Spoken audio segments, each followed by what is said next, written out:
Hey everybody, Kimberly here, and I am going to try my best to convey to you the experience of playing Vantage without spoiling anything for you, because it is super important as a storytelling game, not a campaign game, to not reveal things that people don't want to know. You don't want to spoil all the surprises, all the secrets, the locations, the items, and the actions in this game, because there are tons of ways to explore this planet, and that is the pitch.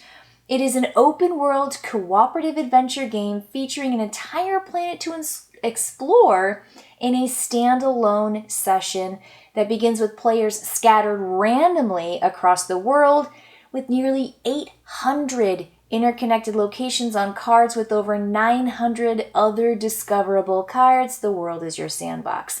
You know, when I gave that pitch to my husband, he was just like, "Where? Sign me up, please, now, let's go."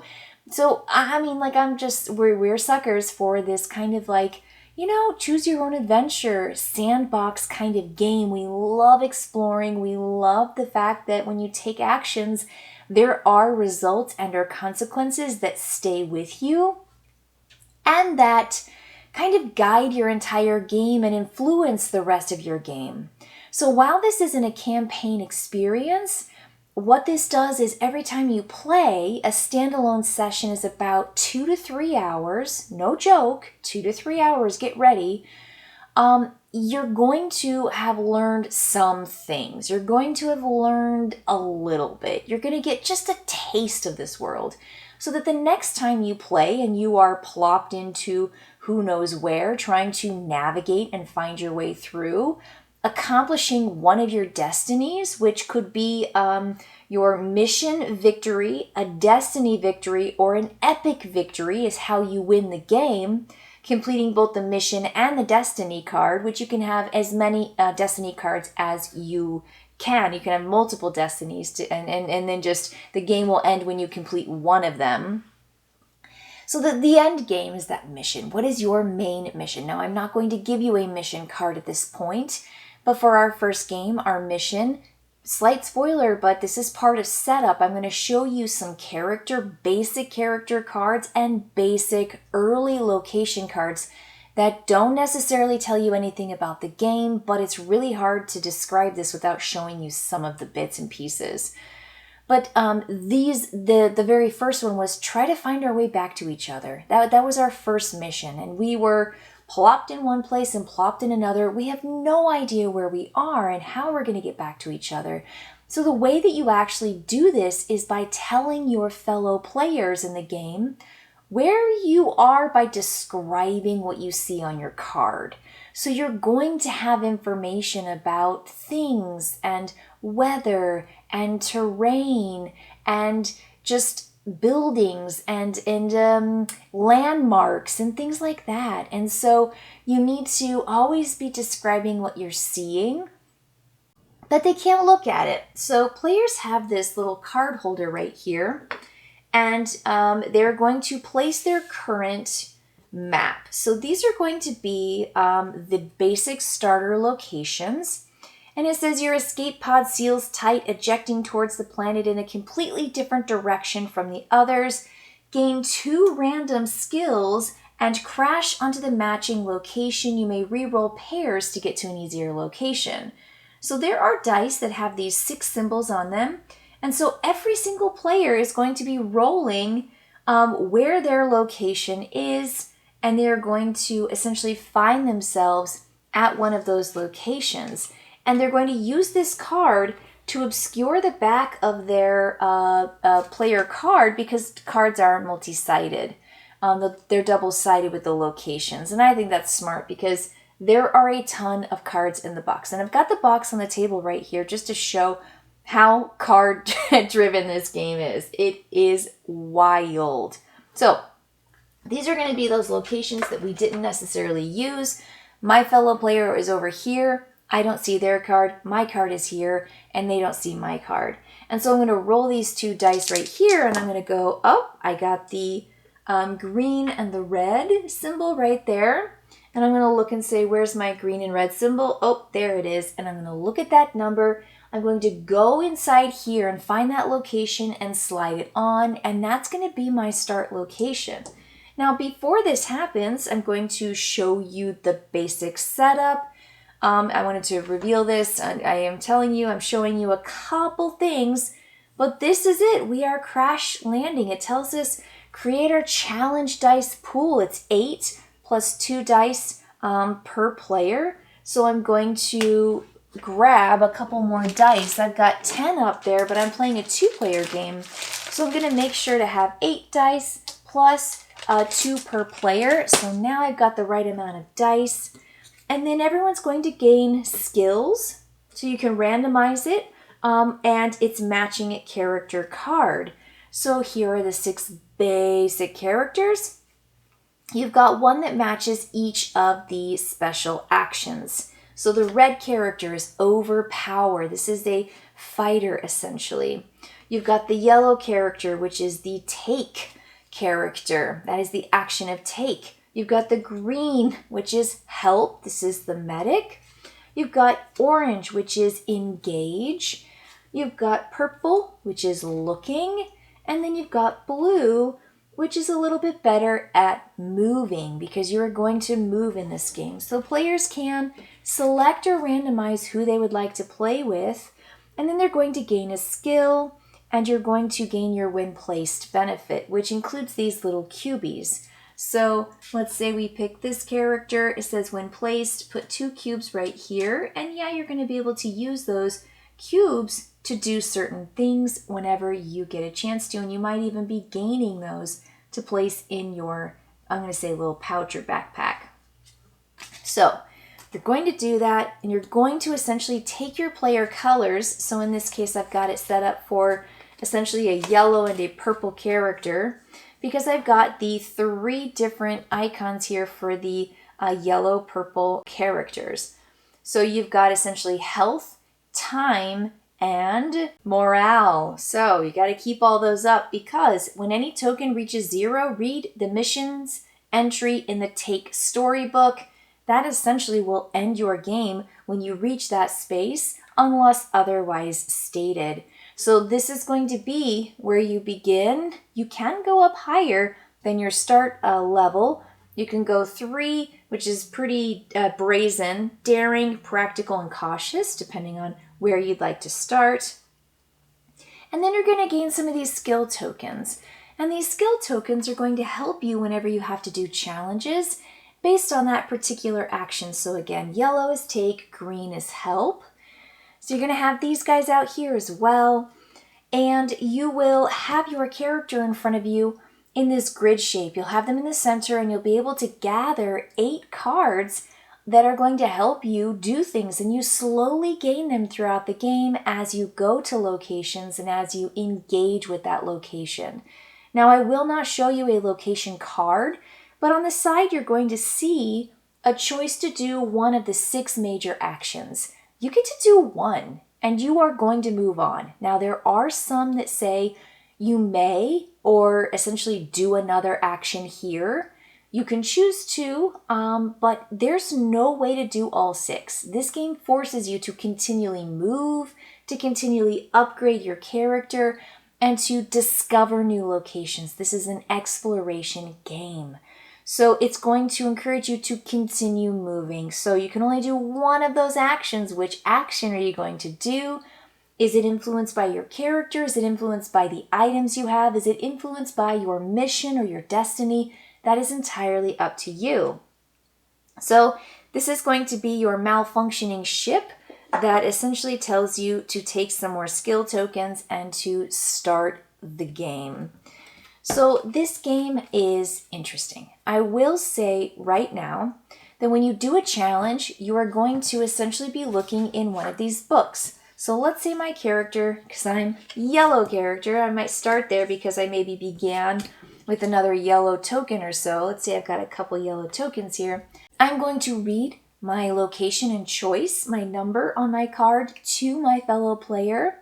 And they're going to take this yellow storybook and they're going to flip in here to find the number of my location and the action that I'm taking, and they're going to read me just the beginning part, which is essentially how much it costs and essentially what I am going to try to do, not the result. And then I'm going to take the number of dice they said. Let's say they said it was a challenge of 3 or maybe 4, and then I paid 1, and now I made it 3 challenge dice. So then I'm going to roll these challenge dice, and I'm going to receive one of several images. I'm going to see this kind of hash marker line. This doesn't mean anything. This essentially is just a good die that just goes into the challenge dice, or it goes onto my player board in which I can gain things. So I'm going to have these squares that might accept certain things. So that could be really, really interesting. But then I'm going to put that there. This turnaround mark goes back up to the dice pool. This heart symbol, though, is problematic because if I don't have a place to put it in my player space, which includes all of my items and the cards surrounding my character, I have to place it here and suffer the damage of the heart or my morale, which is the star, or time. Time is definitely going to be a factor here. So it's health, and it's going to be that morale. So this is like your stamina and then your time. Now, once I'm done, I essentially have a success. I am going to, after I take all place the dice out, I am now going to hear the resolution of my attempt. And so my player is going to finish reading the story and then tell me what happens. Tell me if I gain any cards. Tell me if I get to affect my stats, gain any new skill tokens, and so forth. Now, once there are dice down here in the challenge space, there are dice that are on players' boards. Let's say I add that, sign here, and then I add, let's say I got a heart. And then let's say someone needs to do a challenge and there aren't enough dice.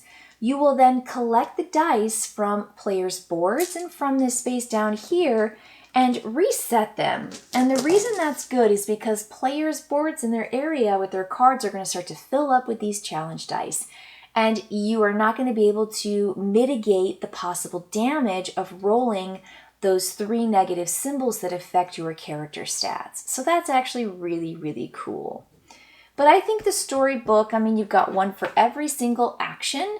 These are massive. You're going to have a whole table full of books, and you're going to read them a la choose your own adventure style, and then of course take those effects.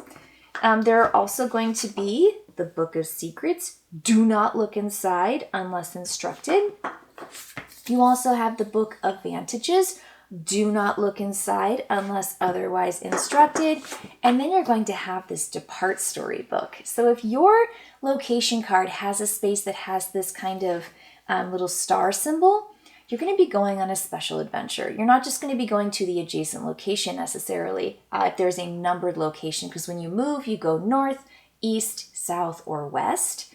And so everything is like cardinally oriented, but this has a special something that happens. And so you've got yet again another storybook, and I will bring this out to show you because this is the box of stuff. So the box of stuff has stacks and stacks and stacks of cards, and it's also got cards up here. You'll see here 803 to 1708, and you'll see that there are these tall cards, and there are so many of them. So the entire game is built off this card system that you will be drawing and then of course changing up and building your character every single time, trying to accomplish your mission and or your destiny, but every single time you are learning just a little bit more. So my final take on this is that there are a lot of dice rolls.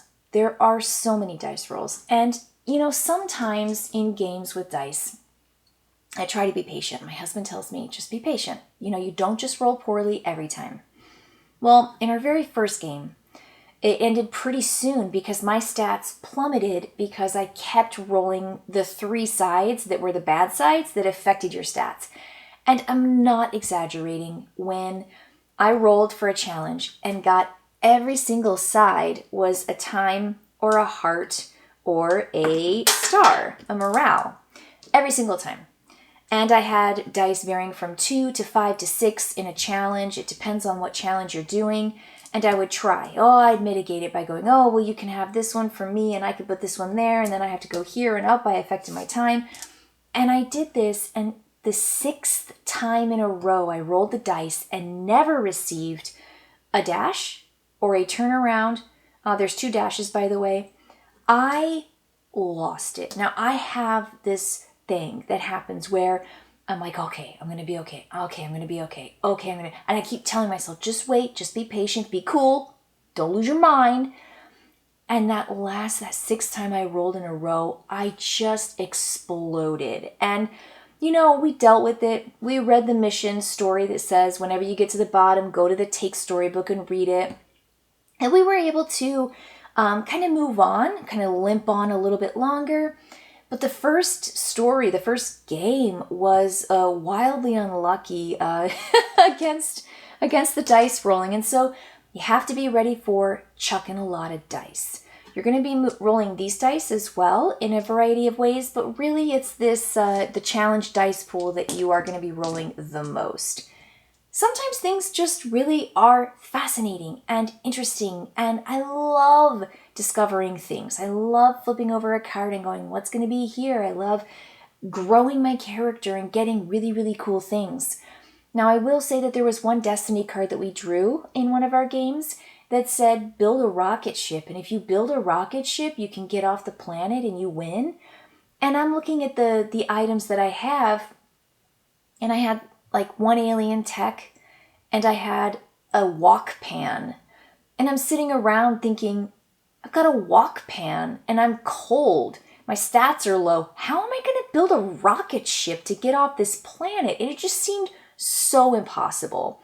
So sometimes your games are just going to be strange, and that's part of the exploration. But also, again, you should be prepared for games that are just kind of on the extremes because of the dice, because of the card draw, because of the choices you make. But that also creates the story, and that's what makes this so unique and interesting. So while I still am always going to have issues with the dice and the just small percentage of always rolling the yucky ones, I am going to continue this experience. I have just gone into this a couple times, and a couple times is still not enough. You are going to get a lot of plays out of this. This is a 1 to 6 player game, and again, every session, which is fully complete, not a campaign, is about 2 to 3 hours. But there's so much to explore, and I have to say the intrigue of the unknown is still very enticing to me. I really, really like it. And I like the way the system works with the cards, where your fellow players can't see what you see, and you really have to describe it to them. My husband and I tried so desperately in our first game to reach each other, right? To complete the mission. And I kept track of my location. I'd go north, and then I'd go east, and then I'd go south, and then I'd go south, and then I'd go east again. I mean, whatever it was, I started here, and then I wrapped around, and I kept trying to find these locations, and I was mapping my progress because I am not a spatial learner, and I really I'm not great with cardinal directions. So I would put these cubes out so I would keep track of where I was and where I needed to go so that I could actually line up with him with terrain, with weather, and with icons and landmarks. And it was really challenging, but we talked to each other and we had very different experiences. This is a cooperative game, but you are playing individually with your character and you are isolated from your fellow player. That's kind of the whole point of this, is that you're working together, but you have a lot of obstacles and you have a lot of challenges in your way. And so it's just really, really fascinating. Players are allowed to share their skill tokens, though. Thematically, I'm not sure how we can share our skill tokens, but I am very grateful for that. So if I have a skill that I need a challenge for and I can mitigate it with the help of my fellow players, I can receive those tokens, which, yes, I'm really, really grateful for. So, yes, that is going to be essentially the overview without spoiling too much. Again, these were just the starter locations and the starter characters. just to help you see really how the game works. And again, with those books, you're just flipping through.